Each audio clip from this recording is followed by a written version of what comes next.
Et on va commencer très simplement par une petite présentation que tu nous ferais, voilà, de manière très décontractée. Fabrice Amedeo, 46 ans, skipper de l'IMOCA Nexans WeWise, et je vais prendre le départ de mon troisième Vendée Globe.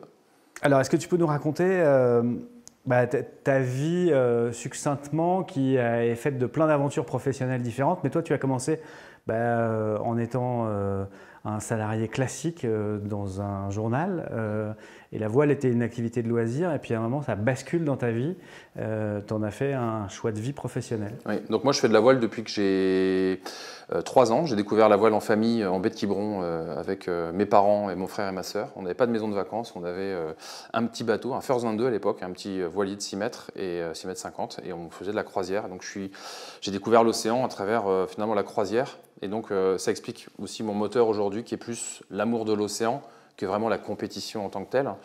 De même que j'ai eu finalement, bien que faisant de la voile toute ma vie, un chemin de terrien assez classique. J'ai fait des études supérieures, je suis devenu journaliste au Figaro. En même temps que j'habitais à Paris, que je suis devenu journaliste au Figaro, j'ai continué à faire de la voile, d'abord en classe 40, en faisant la route du Rhum, la Transat Jacques Vabre. Et donc j'ai quitté le journal Le Figaro en 2015, à 16 mois de mon premier Vendée Globe, parce que là c'était plus possible d'avoir cette espèce de double carrière, journaliste-skipper, skipper-journaliste. Et donc je me suis lancé sur mon premier Vendée Globe en 2016, en étant en congé sans solde pour création d'entreprise. Donc j'étais encore salarié du groupe Figaro finalement. J'ai fait ce premier Vendée Globe 2016 qui a été voilà, une magnifique aventure. Et donc en 2017, au retour du Vendée Globe, j'ai décidé de ne pas revenir au Figaro et de devenir marin professionnel. Donc depuis 2017, finalement c'était pas il y a si longtemps que ça, je suis marin professionnel. Je vis de ma passion, de ce qui était avant uniquement un loisir. Même si je l'ai conduit avec professionnalisme, j'étais amateur avant. Donc je suis professionnel depuis 2017. Je prends le départ de mon troisième Vendée Globe.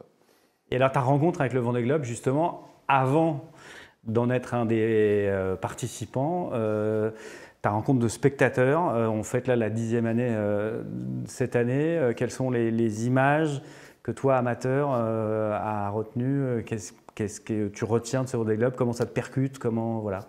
Alors ma rencontre avec le Vendée Globe, elle est double en fait. Il y a la rencontre avec le Vendée Globe en tant que tel, et ensuite il y a la rencontre qui me donne envie d'y participer. La rencontre avec le Vendée Globe, moi je suis né en 78, donc la victoire de Titouan-Lamazou, je m'en rappelle. J'étais jeune mais je m'en rappelle, ça me faisait rêver, c'était incroyable. Je me rappelle aussi de Loïc Perron qui avait appris la naissance de sa fille au large des Kerguelen, c'était incroyable. C'était l'époque de la chute du mur de Berlin, enfin, c'était quand même incroyable tout ce qui s'était passé pendant ce Vendée Globe. Ils avaient appris les choses longtemps après, ils étaient en mer, ils étaient coupés du monde, hein. C'est pas du tout comme aujourd'hui. Donc c'était vraiment une édition, c'était la première édition, hein, c'était des pionniers. Moi j'ai un souvenir aussi en croisière, en famille, de passer à Port-la-Forêt et de voir le bagage supérieur d'Alain Gauthier, vainqueur de l'édition suivante, si ma mémoire est bonne. Après, j'ai moins de souvenirs. J'ai des souvenirs quand même de Catherine Chabot sur le Vendée Globe, parce que c'est quelqu'un que j'ai connu après et que j'apprécie beaucoup. Donc je me rappelle, à l'époque, je suivais Catherine Chabot. Bien sûr, la première victoire et la deuxième victoire de Michel Desjoyaux. Ça, c'était quand même des moments très marquants et, voilà, qui ont touché énormément de monde et qui ont fédéré beaucoup de public derrière l'aventure Vendée Globe. Bien évidemment, Hélène MacArthur sur le Vendée Globe 2001. Je me rappelle aussi très très bien ses larmes, ses doutes, la manière dont elle avait partagé cette aventure incroyable. Elle avait failli gagner, hein, c'était quand même incroyable. Je me rappelle aussi très bien de la victoire de Vincent Rioux. De mémoire, il était arrivé au moment du JT de 20h, ou quelques minutes avant, et donc il avait fait l'ouverture du journal quand il remontait le chenal. Et j'étais derrière ma télé en famille, c'était un moment incroyable. Donc ça, voilà, ça c'est mes souvenirs du Vendée Globe. On va dire c'est plus le côté un peu historique. Et après, il y a la rencontre avec le Vendée Globe. À quel moment je me suis dit, tiens, pourquoi pas moi? Et en fait, sur le Vendée Globe 2012, je suis journaliste au Figaro et on fait une chronique avec Jean-Pierre Dick, donc je l'ai tous les 10 jours à peu près au téléphone, pour faire le Ghostwriter. C'est-à-dire qu'en gros, je l'interviewe et ensuite je rédige une chronique en son nom qu'on publie sur le site internet du Figaro. Et donc tous les 10 jours, je l'ai au téléphone et il partage avec moi son aventure, et quelquefois je l'ai au téléphone, il me dit attends ne quitte pas, et puis je l'entends qui choque son écoute, où il me raconte des trucs qui ensuite ne sont pas allés dans l'article en question. Et donc j'ai vraiment vécu son aventure de près et ça m'a vraiment vraiment donné envie d'y aller. Et je pense que finalement c'est une approche de journaliste, c'est-à-dire que j'ai vécu cette aventure dans les coulisses, dans l'ombre de ce qu'a fait Jean-Pierre Dick sur ce Vendée Globe 2012. Et c'est là que je me suis dit, tiens, en fait, j'adore raconter son aventure, mais j'aimerais bien moi aussi la vivre, cette aventure. Et donc ça a été un peu un moment déclic. Et alors du coup, l'apprentissage de la navigation en solitaire en vue du Vendée Globe, tu as eu un parcours, tu l'as dit, en classe 40, un peu en Figaro. Voilà, comment s'est fait ton apprentissage de marin? Mon apprentissage marin en solitaire, il a été assez express, puisqu'en fait, en 2008, l'année de mes 30 ans, je me dis, tiens, j'aime la voile, je suis journaliste au Figaro, il y a une course qui s'appelle la solitaire du Figaro, ce serait quand même vraiment sympa de la faire. Du coup, j'ai fait cette solitaire du Figaro en mode, on va dire, débutant complet. J'ai fait 3 entraînements en solo avant de prendre le départ de la course. Donc j'y suis vraiment, alors qu'il y a des gens qui se préparent pendant des années, pour qui c'est un aboutissement. Donc j'ai eu la chance de faire cette course, mais je l'ai faite dans des conditions quand même très atypiques. Et donc je me rappelle, première étape, étape sans vent, je termine dernier. Deuxième étape, ça part dans du vent, j'étais à mi-classement, ça termine dans pas de vent, je retermine dernier. Et troisième étape, il y a du vent tout le temps, et je termine à peu près au milieu du classement. Et du coup, à l'arrivée de cette course, je me dis, bon, t'es pas un très bon régatier, mais t'es un bon marin, donc il faut continuer. Et donc 2 ans après, il y avait la route du Rhum. J'ai réussi à trouver un budget, j'ai pris le départ de la route du Rhum. En classe 40, ça a été une édition assez difficile, route nord, donc contre les vents dominants, j'avais bien souffert. Et pareil, je m'étais dit, bon là, c'est l'aventure d'une vie, c'est un aboutissement, tu feras jamais plus. Et j'avais promis à ma femme d'ailleurs que ce serait la seule fois que je traverserais l'Atlantique en solitaire. Je me rappellerai toute ma vie, juste avant de quitter l'appartement familial pour partir au Sable d'Olonne, juste avant le départ, elle m'a dit, Fabrice, je dis oui. Oui, Charlotte. Elle me dit, une seule transat, hein, tu me promets, une seule, et ensuite tu rentres à la maison. Oui, promis. Et en fait, j'étais sincère à l'époque. Et j'ai vécu une telle aventure sur cette route du Rhum 2010. J'ai tellement aimé, même ça a été très difficile, hein, mais l'émotion de l'arrivée, le lever de soleil sur la Guadeloupe, le lever de soleil sur Basse-Terre, je me rappellerai toute ma vie. C'est vraiment des instants d'éternité. Hein. Et je me rappelle m'être dit, en fait, j'ai souffert pendant 3 semaines pour traverser l'Atlantique. Et j'ai souffert juste pour vivre cet instant de lever de soleil sur Basse-Terre. Et des moments comme ça, j'ai envie d'en vivre toute ma vie. Et donc, c'est ces moments-là qui m'ont donné envie de repousser l'horizon, d'aller plus loin et de me lancer un jour dans l'aventure Vendée Globe. Et alors, qu'est-ce que tu trouves en 2016 quand tu te lances dans cette aventure? Est-ce que ces instants d'éternité, tu vas les retrouver? Ou est-ce qu'au contraire, tu te dis, au bout de 10 jours, c'est vrai qu'une transat, ça allait, mais là, ça fait maintenant 3 semaines, un mois que je suis sur mon bateau tout seul Alors quand je pars sur le Vendée Globe 2016, en fait, j'ai été, je trouve, très malin, c'est que je ne me suis pas projeté sur un tour du monde et sur un franchissement de ligne d'arrivée. Je me suis projeté sur un grand saut dans l'inconnu. Et donc je me suis dit, tu es allé plusieurs fois dans le cadre de la Transat Jacques Vabre jusqu'au Brésil, donc ton objectif c'est d'aller voir les mers du Sud. Donc je suis parti des Sables d'Olonne pour aller voir les mers du Sud. Et donc j'ai fait une belle descente de l'Atlantique que j'ai vécu pleinement avec des très beaux moments, des moments difficiles bien sûr, mais aussi des très bons moments. Je me rappelle, j'étais très très heureux dans les alizés d'hémisphère sud, pas très loin du Brésil. Le bateau allait bien, il faisait beau, il y avait une belle lumière. C'était un très beau début de course. Et puis après, je suis arrivé dans les mers du Sud. Et là, alors les mers du Sud, c'est pas simple. Hein, puis j'ai commencé à avoir des problèmes, donc il a fallu sortir la boîte à outils. C'est pas ce pourquoi je suis le plus doué. Donc, bien évidemment, il a fallu faire preuve de résilience et ça a été très difficile. Mais il y avait régulièrement de magnifiques récompenses. Et donc, je me suis dit là, objectif Cap Horn, et on verra après. Et donc, de fil en aiguille, les jours passant, de galère en galère et de bonheur en bonheur, je suis arrivé jusqu'au Cap Horn. Et puis là, je me suis dit, bon, maintenant, on rentre à la maison. Et donc, finalement, ce Vendée Globe, il a été très dur. Hein. Il y a eu plein de moments difficiles, des moments de doute, mais il a été parsemé de plein de moments de récompense, des levées de soleil, des couchers de soleil, des rencontres avec des cétacés, des lumières magnifiques, des moments aussi de bonheur personnel. Cette déconnexion finalement avec la Terre, c'est quelque chose de précieux et qui va l'être d'autant plus que les années passent. Aujourd'hui, en 2024, c'est encore plus difficile de se déconnecter qu'en 2016. Les technologies à bord ont évolué. Et donc, ce Vendée Globe 2016, c'est 103 jours, 11e position, alors que 16 mois avant, j'étais jamais monté sur un IMOCA, donc c'est une grande réussite. Et c'est beaucoup de bonheur. Ok, du coup, tu te dis, j'y retourne, et en 2020, tu y retournes, mais ça se passe pas aussi bien. Exactement. Donc 2016, une aventure magnifique, un vrai accomplissement. Et du coup, je me dis, j'y retourne, mais je veux y retourner pas en aventurier, pas en journaliste skipper, parce que mon ambition sur ce premier Vendée Globe, finalement, c'était de vivre une aventure incroyable et de la partager. J'y vais pour la compétition. Alors la compétition à mon échelle et avec humilité, mais en essayant, j'avais fait 11e, juste d'essayer d'accrocher une 10e place, et que ça aurait été exceptionnel. Et donc en me disant, voilà, il faut un bateau plus récent. J'ai acheté un bateau plus récent, un bateau à foil, à l'époque d'avant-dernière génération, donc c'était un super bateau.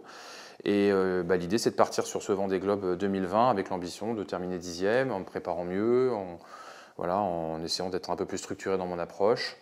et surtout en n'étant plus au Figaro, mais à 100% sur le projet. Et malheureusement, c'est aussi toute la richesse de ces aventures. Il y a la lumière, il y a l'ombre, il y a le bonheur, il y a le malheur, il y a la réussite, il y a l'échec. Et donc après la lumière, quand je parle de lumière, c'est de lumière intérieure. C'est pas après la lumière, après le bonheur, j'ai connu en fait l'échec complet. Donc ce Vendée Globe 2020, finalement, il a duré quelques heures. J'ai pris la ligne de départ. Après 4 heures, j'ai un problème en tête de mât sur un hook. Clairement, partir sur un tour du monde comme ça, il y avait déjà une fissure dans le mât. C'était compliqué. Donc je fais demi-tour. Là, le bateau reste 3 jours à quai. Et donc mon équipe fait un travail formidable pour réparer, pour me permettre de repartir. Parce qu'en fait, c'est une règle du Vendée Globe. Le Vendée Globe interdit de s'arrêter, parce que c'est une course sans escale, donc ça interdit de s'arrêter. Par contre, quand on a franchi la ligne de départ, on a 1 semaine ou 10 jours. Ça dépend des années, des instructions de course. Mais de mémoire, je crois que c'était 10 jours. On a 10 jours pour refranchir la ligne de départ. Donc on peut faire demi-tour et refranchir la ligne de départ. Et donc, moi, j'exploite finalement avec mon équipe cette possibilité de repartir. Ce que je fais, et je pars loin derrière, quand je dis les leaders, c'est en fait la flotte a eu des conditions météo assez favorables qui leur a permis d'aller vite et de partir vite. Et moi, toutes les portes météo se referment les unes après les autres. Donc, je vis déjà un cauchemar psychologique. Je suis derrière, je suis loin derrière, je ne suis pas du tout en phase avec mes objectifs. Et puis en plus, la torture de voir les autres cavaler loin devant, de plus en plus loin devant. Et puis moi, là où je suis, me traîner, quoi. Je me rappelle, le paquet de tête, il a passé le Vendée Globe, il a passé le poteau noir en quelques heures, je crois en 10-15 heures. C'était hyper ouvert et moi j'ai mis 3 jours. Donc voilà, c'est juste un exemple. Et donc, souffrance, quoi. Souffrance. Et puis, quand j'arrive dans les mers du Sud, j'avais déjà eu un problème informatique, j'avais basculé sur le 2e ordinateur. Et donc là, j'ai eu un 2e problème sur mon ordinateur, avec un blackout complet de tout l'informatique, en fait. Et le bateau est en parfait état de marche, mais par contre, je navigue en aveugle. C'est-à-dire, j'ai plus de météo. Voilà. Et là, je me dis, bon, tu es propriétaire de ton bateau. Ça, c'est quelque chose qui joue, suivant les profils de skipper. Moi, je suis à travers mon entreprise propriétaire du bateau, donc j'ai hypothéqué ma maison pour avoir ce bateau, qui est un bateau magnifique. Je suis derrière, je suis mal. C'est pas raisonnable, à mon sens, de traverser les mers du Sud comme ça. Je décide de m'arrêter en Afrique du Sud. Et du coup, je m'arrête en Afrique du Sud. Avec un bateau en état de naviguer, mais pas sans intelligence, on va dire. Avec un corps en bon état, mais sans son cerveau. Et voilà, c'est une décision qui a été un petit peu discutée à l'époque, critiquée, moquée aussi, parfois aussi respectée, parfois aussi plus que respectée. Des gens m'ont dit que j'avais pris la bonne décision. Après, c'est toujours pareil, aujourd'hui, de toute façon, avec les réseaux sociaux, dès qu'on fait quelque chose, on est commenté. Donc voilà, c'est une décision qui a été pas mal commentée, avec laquelle je suis très en paix. C'était ma décision. Le Vendée Globe, c'est pas les jeux du cirque. Il y a un moment, on y va, on a envie d'y aller, et puis si ça se passe mal, ou s'il y a un accident ou un incident qui fait que le skipper estime que c'est pas raisonnable de continuer, je pense que c'est bien de s'arrêter, et donc c'est ce que j'ai fait. Mais c'était ma décision, mais c'est quand même un grand échec dans ma carrière personnelle, bien sûr. Et tu as mis du temps à digérer ça ? Non, j'ai pas mis de temps à digérer ça, parce qu'en fait, c'était vraiment ma décision. J'aurais pu continuer, en fait. J'aurais vraiment pu continuer. Je pense que j'aurais pu avoir des problèmes. Moi, j'estimais que ce n'était pas raisonnable, mais j'aurais vraiment pu continuer. Et donc, quand j'ai décidé d'arrêter, je me rappelle de m'être dit, je suis en route vers l'Afrique du Sud, de m'être dit, là, Fabrice, juste, ça ne va pas être facile l'arrivée en Afrique du Sud, retrouver du monde, etc. Retrouver d'autres skippers qui avaient abandonné, les questions des journalistes, les questions des terriens, etc. Le retour à la maison, alors c'est génial de retrouver ses enfants, mais ce n'était pas prévu. Passer Noël au coin du feu, alors que les autres sont dans les mers du Sud, ça va être terrible. Ça va être terrible. Et donc il faut que dans ces moments difficiles, tu gardes en fait en toi cette certitude que tu as là maintenant, que c'est la bonne décision. Et en fait, j'ai toujours gardé cette espèce de certitude avec laquelle j'arrivais de l'océan, que c'était la bonne décision. Et donc, du coup, il y a eu des moments difficiles, mais j'ai jamais regretté mon choix. Donc, finalement, j'ai pu tourner la page relativement facilement et me reprojeter sur un autre Vendée en me disant, voilà, j'ai eu le succès, j'ai eu l'échec, et maintenant, j'ai envie de repartir sur le Vendée Globe 2024 avec un beau projet, de belles ambitions et le terminer. Et donc, du coup, tu t'es relancé dans un projet et en 2022, tu as acheté un bateau qui, là, sportivement, était compétitif, avec des foils. Voilà, tu étais reparti vraiment. Voilà, tu peux nous raconter juste le début de cette histoire avant d'arriver. Je me suis C'est pas trompé. du tout ça qui s'est passé. En fait, donc suite à ce Vendée Globe 2020, j'ai décidé de garder ce bateau, qui est un super bateau, et de mettre des grands foils dessus pour qu'il soit plus performant. Parce que finalement, je voulais faire en 2024 ce qui était mon objectif non abouti de 2020, c'est-à-dire faire une jolie course d'outsider. Et on sait très bien que le Vendée Globe, il se passe toujours plein de choses, que c'est un marathon, qu'il y a des abandons. Et donc, je me suis dit qu'avec des abandons, avec des faits de course, comme il y en a à chaque fois, il y avait peut-être moyen d'aller chercher une belle place avec ce bateau-là, mais il fallait lui mettre des plus grands foils pour aller plus vite, pour quand même être un petit peu plus dans la compétition et dans la vitesse. Et donc, j'ai mis des grands foils sur ce bateau, des foils lancés que j'avais rachetés à Alex Thompson, qui sont, je pense, des très bons foils pour... Alors, ce n'est pas des foils très polyvalents, mais je pense que ce sont des bons foils pour faire le Vendée Globe, qui est une course de portant.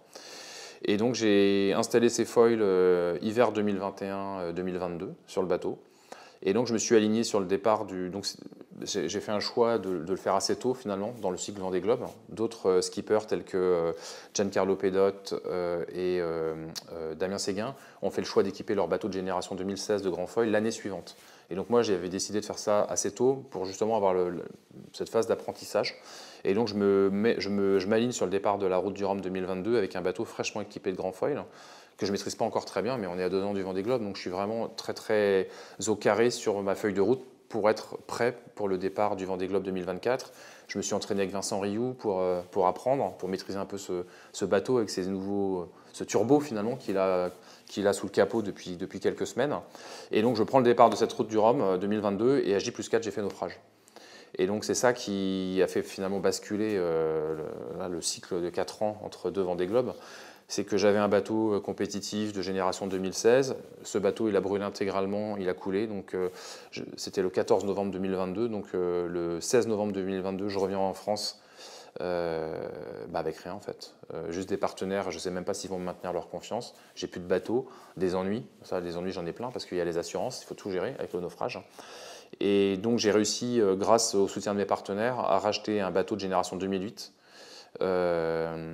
Qui était l'Ami Kaline sur le Vendée Globe 2020, qui était en 2008 le Ecover 3 de Mike Golding, skipper britannique. Et donc j'ai réussi à relancer mon projet pour m'aligner au départ du Vendée Globe 2024 avec ce bateau de génération 2008.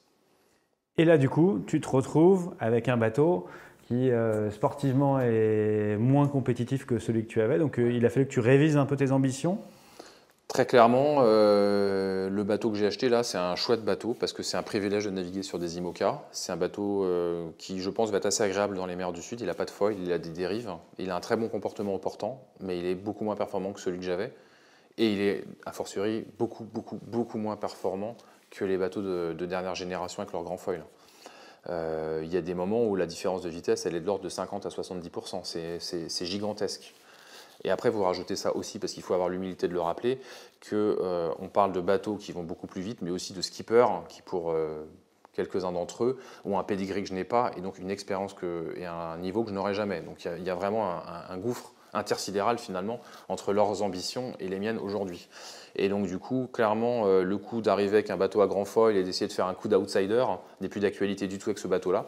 Donc il a fallu remettre les priorités dans le bon sens, mettre les ambitions sportives entre parenthèses. Et déjà, l'ambition première, si on retourne en 2022, c'était de prendre le départ du Vendée Globe. Je me suis dit, prendre le départ du Vendée Globe 2 ans après un naufrage, ce sera une immense victoire. Donc cette victoire, je la tiens. Et après, franchir la ligne d'arrivée du Vendée Globe, 2 ans et quelques mois après un naufrage, ce sera une gigantesque victoire et un immense accomplissement personnel. Et en fait, ce Vendée Globe 2024, je pars pour ça. Je pars, finalement, c'est un peu un retour aux sources. Je pars avec un bateau de génération 2008, comme sur le Vendée Globe 2016, avec pas mal d'inconnus, parce que les bateaux vont de plus en plus vite. Qu'est-ce qui va se passer? Est-ce qu'ils vont tous franchir la ligne d'arrivée, ou est-ce que ça va être une hécatombe? Si c'est une hécatombe, il y a toujours moyen qu'il se passe quelque chose de sympa pour moi, mais je ne le souhaite pas, hein, bien évidemment, pour l'ensemble des autres concurrents. Je pars aussi après un naufrage, hein. Ça blesse, ça affecte la confiance, ça affecte tout simplement sa manière de naviguer, hein, un naufrage. Donc finalement, il y a un petit peu cet inconnu, comme en 2008, en 2016, pardon, quand je me suis lancé dans mon premier Vendée Globe. Et voilà, avec un ancien bateau, la volonté de raconter une belle histoire, de mettre en avant des valeurs. Si je mets le sportif entre parenthèses, il faut porter des valeurs. Le Vendée Globe, ça sert aussi à ça. Je pense qu'on a sur le Vendée Globe un public formidable avec les Vendéens et les Français en général, hein, qui est un public latin, qui vibre pour la performance, mais qui vibre aussi, et je pense avant tout, pour les émotions dans la performance, mais les émotions en général, les émotions dans l'aventure. Et donc je pense qu'il y a moyen de faire un très très beau Vendée Globe 2024 sur ce vieux bateau, 2 ans après avoir fait un naufrage. Avec donc l'envie décuplée, c'était déjà un projet qui t'accompagnait, mais j'imagine là maintenant, dans la configuration qui est la tienne, l'envie de raconter et de servir à quelque chose, tu l'as dit, donc plein de capteurs, de salinité, de CO2, microplastique. Voilà. Est-ce que tu peux nous raconter voilà, tout ce projet, plus le projet sans fossiles? Oui, du coup, l'objectif, quand on se dit qu'on met les ambitions sportives entre parenthèses, hein, même si je pense que terminer un Vendée Globe est de toute façon toujours un accomplissement sportif, je serai loin du premier. Donc les ambitions sont voilà, quelque peu mises de côté. Il y a l'ambition de porter des valeurs, d'être utile. Et donc mon bateau, déjà, il est dédié à la préservation des océans, avec 3 capteurs qui l'équipent pour ce Vendée Globe 2024. Un premier capteur qui mesure le CO2, la salinité et la température. Ce sont des datas qui permettent à la communauté scientifique de mieux comprendre les conséquences du réchauffement climatique sur l'océan. On travaille avec toute une communauté scientifique, l'IFREMER en France, Geomar et Max Planck Institute en Allemagne. Et toutes ces datas sont mises sur une base de données internationale qui s'appelle SOCAT. Ensuite, il y a un capteur de microplastique, mais qui au fil des années est devenu un capteur de pollution anthropique au pluriel, parce qu'en fait on mesure du microplastique, mais on mesure aussi énormément de fibres de cellulose issues des textiles, des machines à laver, et plein d'autres sortes de microparticules. Donc un capteur de pollution anthropique qui équipe également le bateau, qui va permettre de mieux comprendre les pollutions anthropiques qui abîment nos océans. Et enfin, un capteur d'ADN environnemental qui équipe le bateau seulement depuis 1 an. On travaille avec une équipe néo-zélandaise formidable, l'Institut Castron. Et donc ce capteur d'ADN environnemental va permettre de mieux connaître la biodiversité des portions d'océan que je vais traverser. Donc voilà, toutes ces données-là sont très utiles à la communauté scientifique parce qu'en fait, le Vendée Globe, c'est une trajectoire très atypique. Un bateau scientifique, quand il va dans le Grand Sud, il descend et il remonte. Quand il fait une mission, il va aller dans l'Indien ou il va aller dans le Pacifique l'année suivante, etc. Il ne va pas faire les 3 océans comme nous. Donc finalement, on va faire le tour de l'Antarctique. Ça, c'est une trajectoire qui est hyper atypique pour les bateaux scientifiques, donc qui va permettre de ramener des datas assez inédites et des informations très riches pour la communauté scientifique. Et on va aussi traverser les 3 océans sur une période relativement restreinte. Et ça aussi, ça intéresse énormément les scientifiques. Donc je suis très heureux et très fier de pouvoir, sur ce Vendée Globe, naviguer utilement pour la science, mais pour la recherche scientifique et une meilleure connaissance de nos océans. Et puis en termes d'énergie, sur ton bateau, il y a aussi, alors comme sur d'autres bateaux, mais l'envie quand même de s'extraire d'un monde fossile. Oui, alors en effet, faut être humble avec les sujets transition énergétique, énergie fossile, carbone, bilan carbone avec nos bateaux, parce que nos bateaux sont en carbone, il faut toujours le rappeler, nos bateaux sont en carbone, donc on n'est pas du tout exemplaire, on a des leçons à donner à personne. En revanche, on peut essayer de s'améliorer, on peut essayer de faire des efforts, on peut aussi porter des messages, parce que le sport de haut niveau est une magnifique manière de mettre en valeur des symboles ou des messages. Et en l'occurrence, j'ai décidé de faire le tour du monde en ayant le vent qui pousse dans mes voiles, comme tous les autres concurrents, mais de ne recharger mes batteries qu'avec de l'énergie verte, donc de ne pas recourir à l'énergie fossile. Donc je vais avoir 15 mètres carrés de panneaux solaires sur mon bateau, et les hydrogénérateurs, ça tout le monde en a. Mais ça va être principalement l'énergie solaire qui va me permettre de recharger les batteries. Nos bateaux sont très énergivores en énergie, et donc cette ambition de ne pas faire tourner le moteur pour recharger les batteries pendant les 80, 90 jours, 100 jours que va durer mon périple autour du globe. Et ça, c'est des choses que tu as déjà testées sur les transats de cette année? Oui, alors j'ai fait la Transat Jacques Vabre en 2023, la Transat Retour en solitaire, Lorient-la-Base. Ces 2 transats sans utiliser l'énergie fossile du tout. Et en 2024, j'ai fait la Transat, The Transat, la Transat anglaise, sans recourir à l'énergie fossile, et le retour en convoyage où j'ai dû faire 2 charges parce qu'on a eu quelques petits soucis. Mais globalement, tous les tests que j'ai pu faire sur 4 traversées de l'Atlantique sont assez concluants et il y a de bonnes chances pour que ce projet marche. Je fais une petite précision, je trouve que c'est un beau message, ce message de la sobriété énergétique, de la transition énergétique, mais je n'ai pas envie que mon Vendée Globe échoue pour cette idée. Donc je vais quand même partir avec du gasoil Et si à un moment ça ne marche plus, je switcherai finalement sur un mode de Vendée Globe assez classique. Et puis à l'arrivée, je dirais que ça n'a pas marché. Et ce sera une très très bonne excuse pour y retourner en 2028. Parle-nous justement, puisque tu parles de la longueur, là, de ton évolution de marin. Comment tu te sens là sportivement avant ce rendez-vous, en termes de compétences, de savoir, de maîtrise de ton bateau, de tout ce qui t'entoure, de toutes les dimensions stratégiques, météo de la course.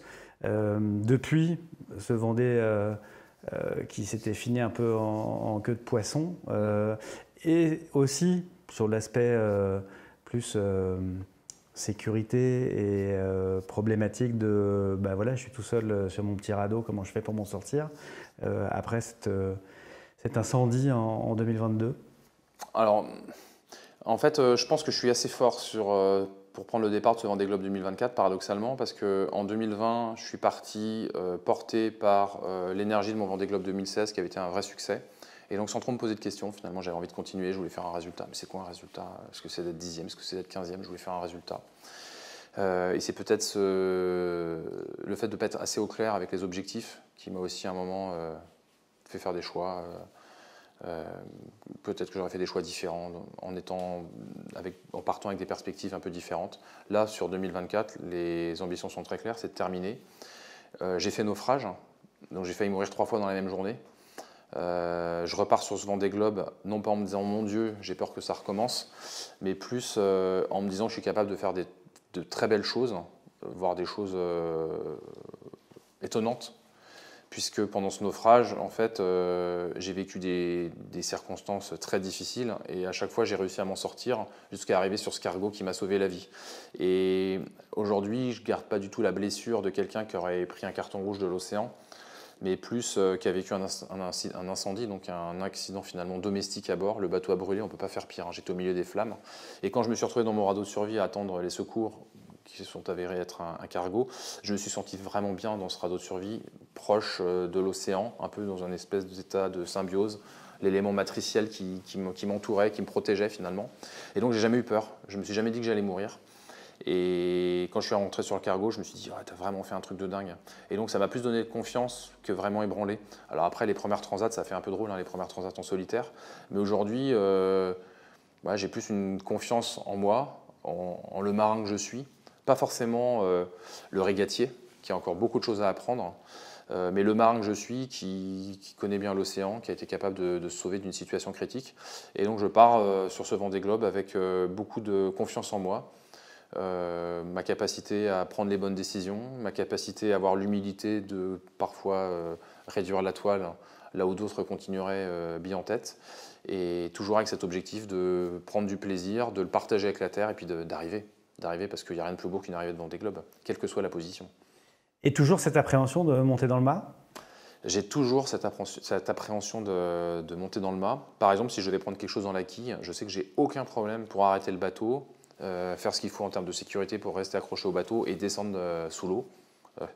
Je sais qu'il y a des skippers à qui ça pose un vrai problème. Moi, j'ai aucun problème avec ça. Par contre, la montée au mât, ça reste une sacrée aventure pour moi. Ça m'est arrivé en 2016 sur mon premier Vendée Globe, le jour de Noël. C'était comme un cadeau de Noël finalement. J'ai dû monter en haut pour décoincer une voile et ça a été le moment le plus difficile de mon Vendée Globe. Donc l'avenir nous dira si ça se reproduit en 2024. Je me suis entraîné et j'ai du meilleur matériel.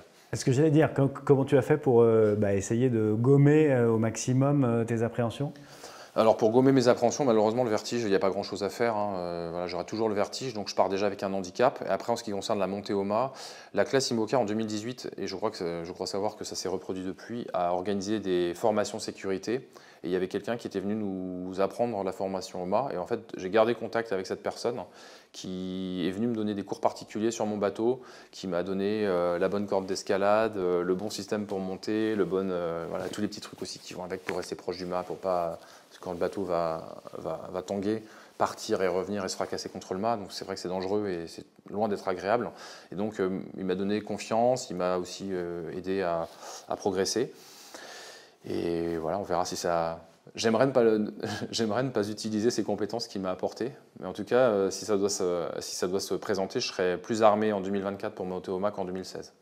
Est-ce que tu peux nous parler un peu, alors pour le coup de manière un peu plus générale et moins personnelle, ou encore que, du parcours de ce Vendée Globe, les trois caps, les différents océans, Atlantique, Indien, Pacifique et puis le retour. Voilà, comment toi tu décris et avec quels mots ce parcours? Donc le Vendée Globe, il part le 10 novembre des Sables d'Olonne avec une traversée du golfe de Gascogne.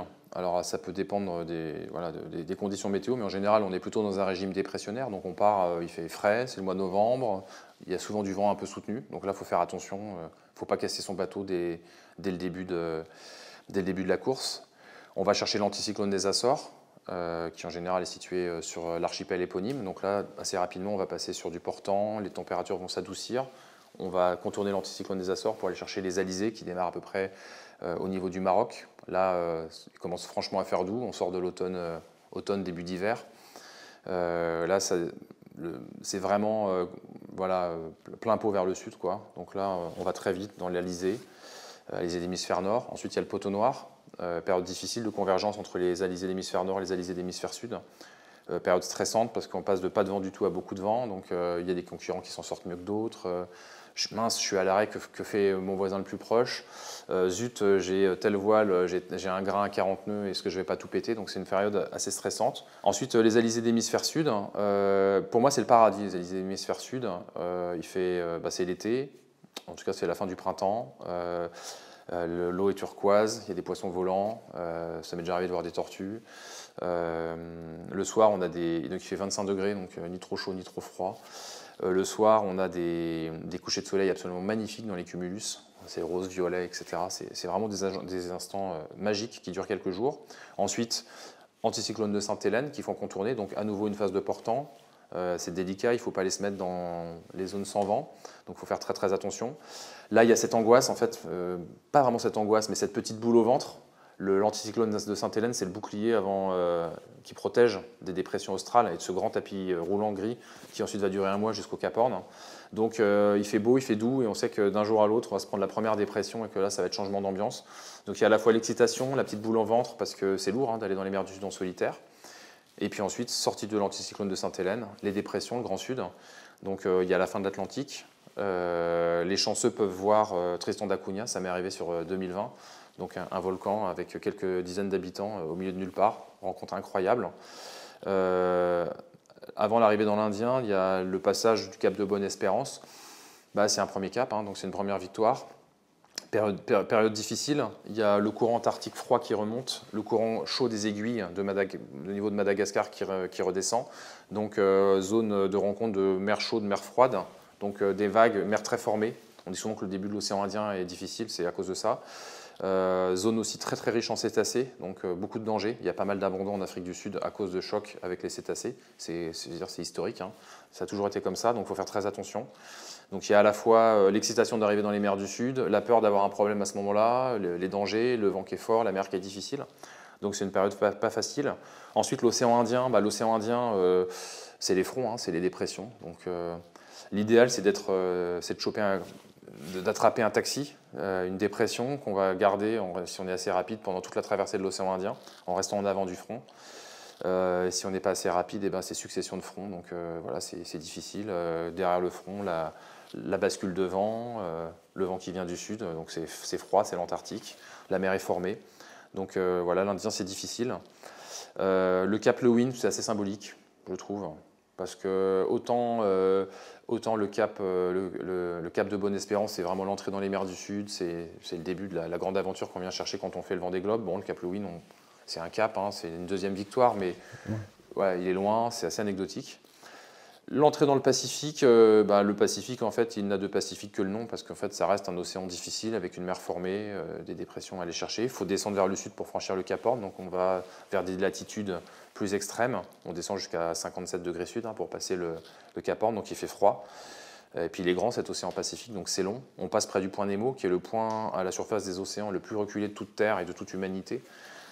Donc c'est un moment quand même symbolique important et psychologique aussi important. On sait que là, si on a un problème, les secours ils sont à plusieurs jours, voire une semaine. Qu'un avion il ne pourra pas faire grand-chose pour nous, un hélicoptère on est hors d'atteinte et que finalement on peut compter que sur nous-mêmes ou sur un concurrent du Vendée Globe.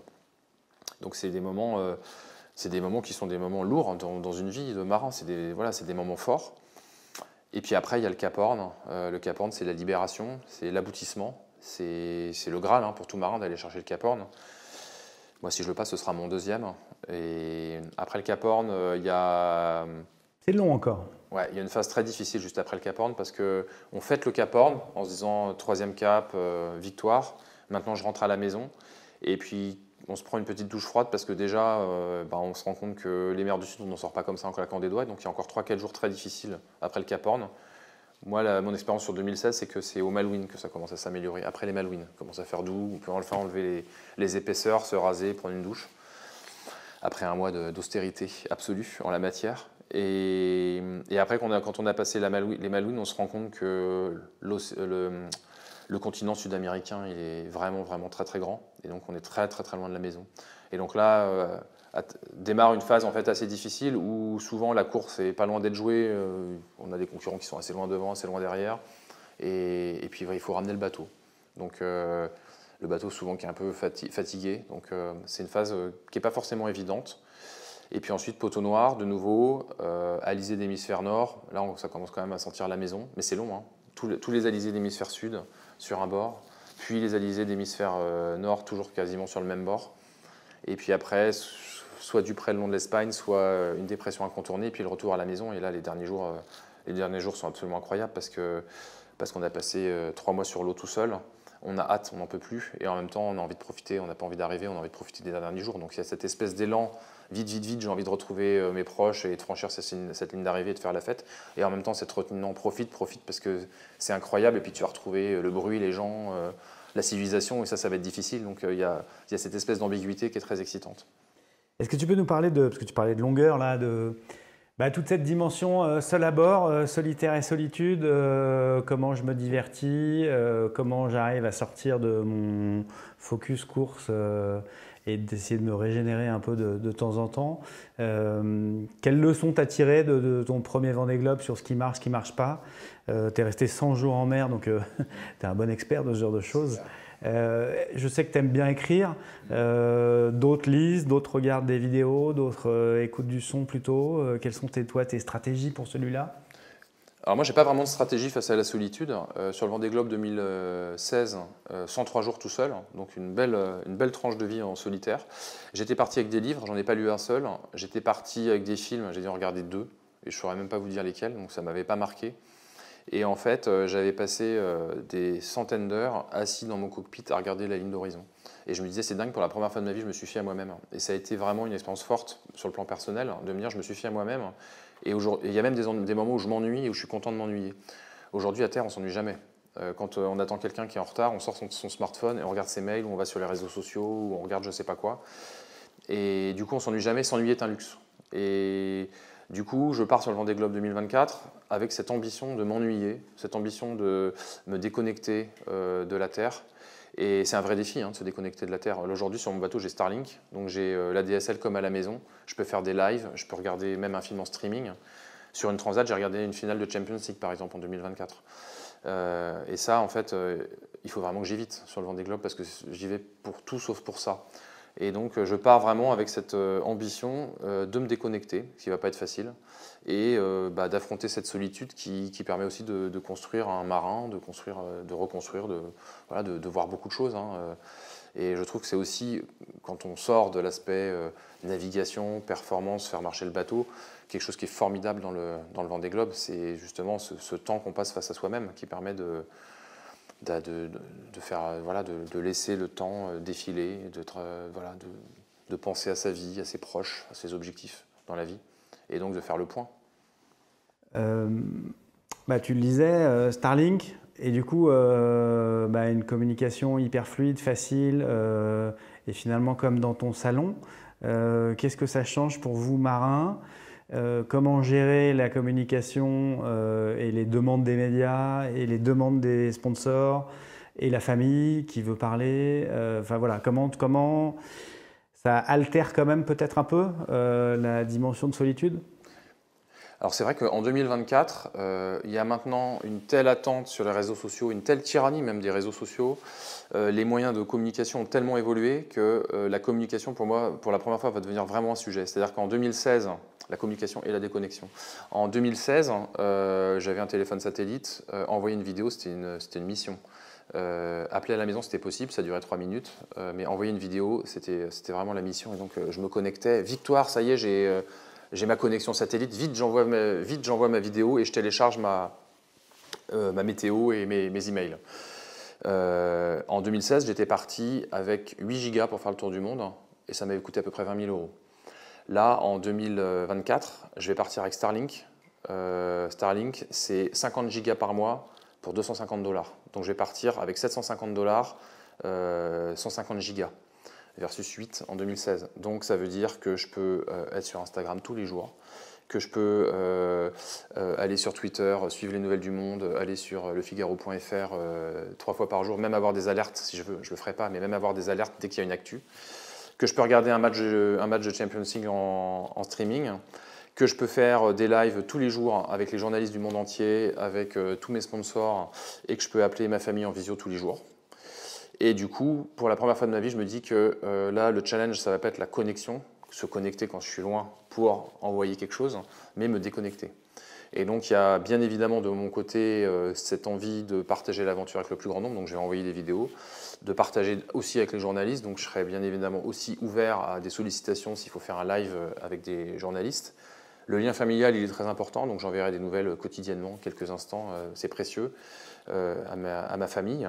Mais le reste du temps, quand même, essayer de couper, de déconnecter pour vivre mon aventure pleinement. Et je sais que ça ne va pas être facile parce qu'on est tous, autant qu'on est, drogués par les réseaux sociaux. Et aujourd'hui, il y a un risque sur un Vendée Globe, c'est de régler mes voiles. Et une fois que mes voiles sont réglées, au lieu de regarder la ligne d'horizon et juste de profiter, d'être assis et de jeter de temps en temps un coup d'œil à mes voiles et de regarder mon téléphone et Instagram. Et ça, c'est juste pas possible. Donc il va falloir couper. Ça casse un peu la magie, non? Bah, ça casse la magie si on coupe pas les réseaux sociaux, si on coupe pas le satellite. Mais si on coupe le satellite, je pense qu'il y a moyen de garder cette magie. Mais en effet, il y a le risque de perdre un peu de magie si on se laisse envahir par toute cette tyrannie de la communication, des réseaux sociaux et ces moyens de communication qui sont formidables, mais qui évoluent à grande vitesse. Quel serait pour toi un Vendée Globe idéal, réussi? Un Vendée Globe idéal pour moi, c'est un Vendée Globe terminé. De très très loin, c'est ça qui fait que j'aurais réussi mon Vendée Globe si je le termine, peu importe le résultat. Après, si j'arrivais à le faire en 90 jours sur ce vieux bateau, ce serait vraiment chouette. Ça ferait 13 jours de moins qu'en 2016 sur un bateau à peu près équivalent. Donc un tour du monde en 90 jours, sans trop d'ennuis. J'ai vraiment envie de prendre du plaisir. Les ennuis, ça fait partie du Vendée Globe, mais si je peux par exemple ne pas monter au mât, ne pas avoir deux, trois trucs comme ça, ce serait bien, un truc fluide.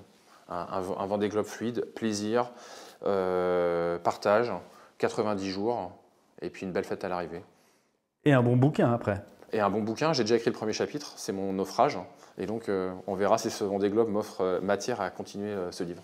Comment tu vas faire? Tu vas écrire à bord? Sur le Vendée Globe 2016, je m'étais enregistré, et à l'arrivée, j'avais tout écrit. Là, je vais voir si j'ai le temps d'écrire ou pas, ou si je m'enregistre. Je vais voir, c'est encore en réflexion. Okay. Merci beaucoup.